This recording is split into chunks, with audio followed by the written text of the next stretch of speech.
This is the one I think on the famous the guy who was shot in the head. Yeah.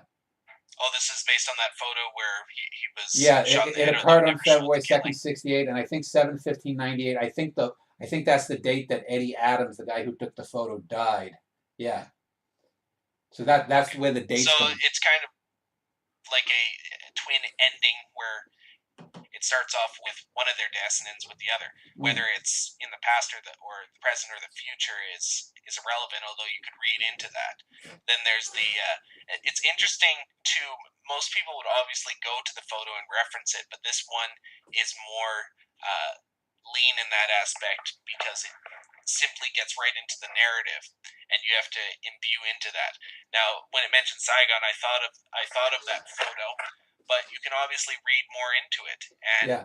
just the nature of war, nature of death, past and future. You can read into the 30-year in betweens of the two deaths, if they are deaths. It's more reduced, though.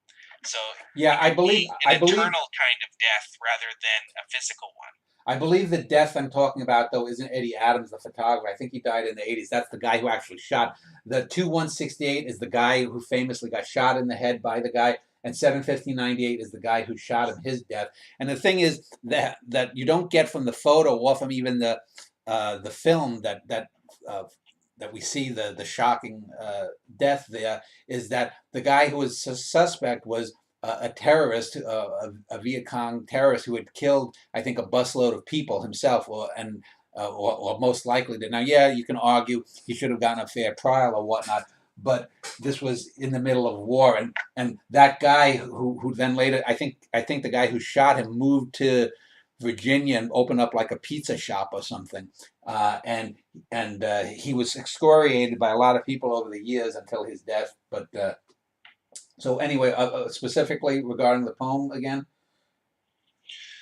Well, I just wanted the background of it since it does get straight into the narrative rather than speaking about specific instances. It's an example of something that you can view into and you don't need illusion to carry it. Yeah, Although you can read into different aspects of history and you can talk about different ideas related to death and whether it's internal, as in the living dead kind of death, or a death that's actual physical.